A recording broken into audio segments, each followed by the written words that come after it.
السلام علیکم ورحمۃ اللہ وبرکاتہ۔ حضرت احمد حرب نیشا پوری رحمۃ اللہ تعالی علیہ کا شمار اکابر اولیاء کرام میں کیا جاتا ہے۔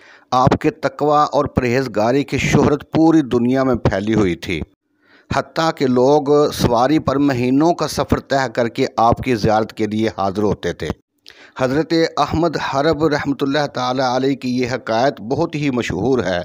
اس وقت کے اکابر علماء کرام کی ایک جماعت، جن کی تعداد تقریباً 300 تھی، وہ آپ کی زیارت کے لیے حاضر ہوئے تھے کہ اچانک احمد حرب رحمۃ اللہ تعالی علیہ کا ایک جوان بیٹا شراب کے نشے میں دھت دھڑکڑاتا ہوا، گٹار کے ساتھ گانا بجاتا ہوا ان لوگوں کے سامنے سے گزرا۔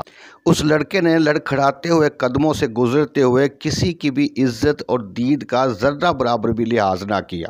تمام علماء نے حیران ہوتے ہوئے اپنے منہ میں انگلیاں دبا لی اور پریشان ہو گئے کہ ایک عالم باعمل بزرگ، جن کے تقوی اور پرہیزگاری کا ساری دنیا میں چرچا ہے، اس کی اپنی اولاد کا یہ حال ہے کہ شراب کے نشے میں دھت ہے اور کسی کی عزت اور دید کا کوئی لحاظ نہیں ہے۔ یہ منظر دیکھ کر حضرت احمد حرب کی آنکھوں میں آنسو آ گئے اور آپ نے روتے ہوئے سب سے کہا کہ یہ بچہ معذور ہے، اسے معاف کر دیں۔ میں آپ لوگوں کو آج اس کی حقیقت بتاتا ہوں۔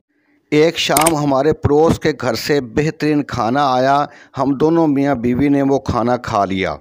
اسی رات ہم دونوں ہم بستر ہوئے اور اسی رات اس بچے کی ماں حاملہ ہوئی، اور اسی رات کو مجھ پر نیند کا ایسا غلبہ ہوا کہ میرے تمام وظائف رہ گئے اور صبح کی نماز بھی گئی۔ جب صبح ہوئی تو ہم نے اس حال پر غور و فکر کیا اور اپنی بیوی کو پڑوسی کے گھر بھیجا تاکہ کھانے کے بارے میں معلوم کرے۔ ہمسائی نے بتایا کہ اس کا خاوند بادشاہ کا ملازم ہے۔ کل بادشاہ کے محل میں خاص دعوت تھی، جس میں بڑے بڑے وزیروں، مشیروں اور تاجروں اور سرداروں اور مالدار لوگوں کو بلایا گیا تھا۔ جو کھانا بچ گیا تھا وہ ملازموں میں تقسیم کر دیا گیا اور میرا خاوند بھی وہ کھانا گھر لے آیا۔ کھانا چونکہ بہت زیادہ تھا تو میں نے ہمسایوں میں تقسیم کرتے ہوئے آپ کے گھر بھی بھیج دیا۔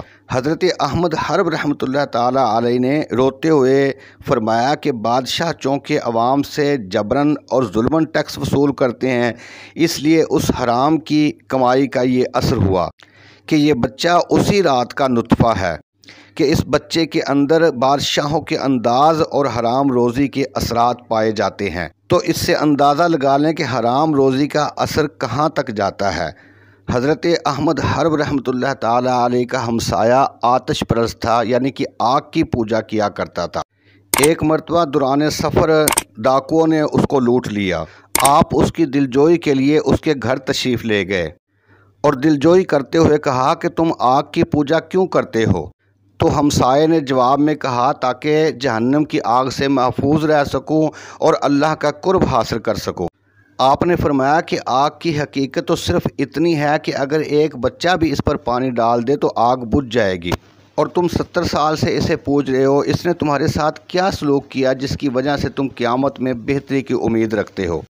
تو آتش پرست نے آپ کے قول سے متاثر ہو کر عرض کیا کہ آپ میرے 4 سوالوں کا جواب دے دیں تو میں ایمان لا سکتا ہوں۔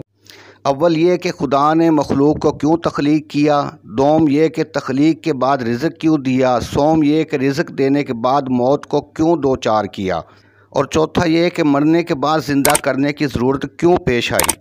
آپ نے اس کے سوالوں کا جواب دیتے ہوئے فرمایا کہ تخلیق مخلوق کا مقصد یہ ہے کہ خالق کی شناخت ہو سکے، رزق عطا کرنے کا مقصد یہ ہے کہ اس کے قادر ہونے کو تسلیم کیا جا سکے۔ یہ کہہ کر آپ بہت دیر تک آگ میں اپنا ہاتھ ڈالے بیٹھے رہے، لیکن آگ نے آپ کے ہاتھ پر اثر نہ کیا۔ یہ منظر دیکھ کر آتش پرست فوراً ہی مسلمان ہو گیا۔ حضرت احمد حرب رحمۃ اللہ تعالی علیہ اپنے عقیدت مندوں سے فرمایا کرتے تھے کہ اگر مجھے یہ علم ہو جائے کہ فلاں شخص میری غیبت کرتا ہے تو میں اس کو سونے چاندی اور دولت سے مالا مال کر دوں، کیونکہ جس کی غیبت کی جاتی ہے اللہ تعالیٰ اس کو بے حد اجر اور ثواب عطا فرماتا ہے۔ اللہ تعالیٰ ہم سب کو غیبت کرنے اور چغلی کرنے سے محفوظ رکھے۔ میری یہ ویڈیو کیسی لگی ضرور بتائیے گا۔ میری آپ سے گزارش ہے کہ وہ میرا چینل حوض کوثر ضرور سبسکرائب کریں، اسے آگے شیئر بھی کریں۔ اللہ دے حوالے، السلام علیکم۔